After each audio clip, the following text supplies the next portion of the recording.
بسم الله الرحمن الرحيم.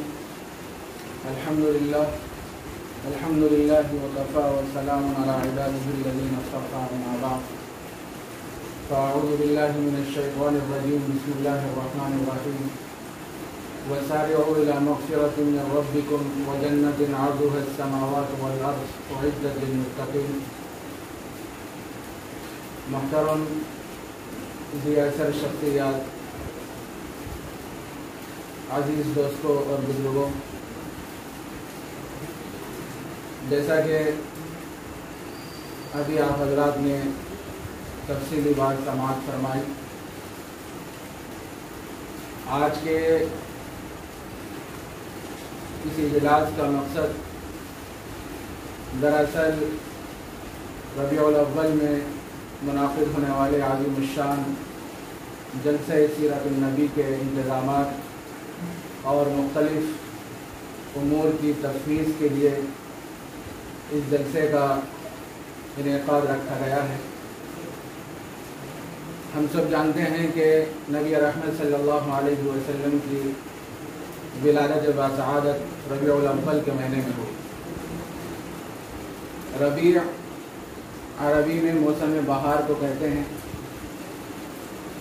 آج سے 1400 سال پہلے عرب کی ویران وادی میں سدا بہار پھول کھلا تھا، جس کی خوشبو اور مہک سے ساری کائنات معطر ہو گئی تھی، دلوں کے خلوت کدے روشن ہو گئے تھے۔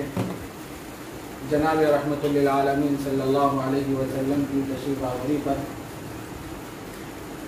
ظاہر ہے رسول اکرم صلی اللہ علیہ وسلم کا اس دنیا میں آنا اور آپ نے حضرات صحابہ پر جو محنت فرمائی، ان کا تزکیہ نفس فرمایا اور اس کے نتیجے میں ایمان پھیلا، اسلام پھیلا، دنیا کے ہر کونے میں آپ جہاں بھی جائیں گے اور مسلمان نظر آئیں گے۔ یہ رسول اللہ صلی اللہ علیہ وسلم کا بہت بڑا صدقہ اور آپ کا تحفہ ہے۔ چونکہ ربیع الاول کے مہینے کی آمد بالکل قریب ہے، اس سے پہلے بھی ہمارے محلے کے بعد حضرات نے خواہش کا اظہار کیا تھا گزشتہ سال لاک ڈاؤن میں کہ ایک بڑے پیمانے پر سیرت النبی کے جلسے کا انعقاد کیا جائے، لیکن حالات سازگار نہیں تھے۔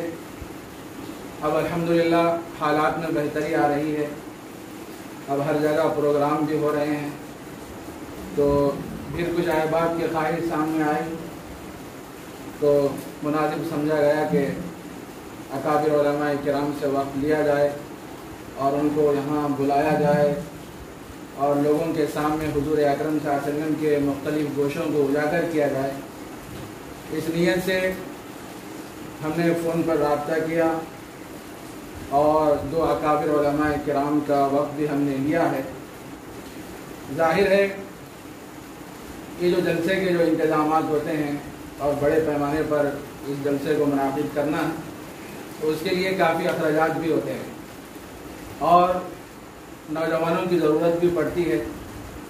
ماشاءاللہ ہمارے مدرسے الکوثر کے اطراف و اکناف میں رہنے والے بہت سے نوجوان اور ذی اثر شخصیات ہمیشہ مدرسے کا خیال کرتے ہوئے آ رہے ہیں، اور یہ جو جلسہ جو منعقد کیا جا رہا ہے یہ نوجوانوں کی طرف سے منعقد کیا جا رہا ہے تاکہ رسول اللہ صلی اللہ علیہ وسلم کی سیرت کو اجاگر کیا جائے اور اس جلسے کی خوب تشہیر کی جائے، لوگوں کو جمع کیا جائے اور یہ معلوم کیا جائے اور یہ بات واضح ہو جائے کہ رسول اللہ صلی اللہ علیہ وسلم کی سیرت کیا ہے، آپ کے اخلاق کیا ہیں اور اسلام کیسے پھیلا، یہ ساری چیزیں ہمارے سامنے آنی چاہیے۔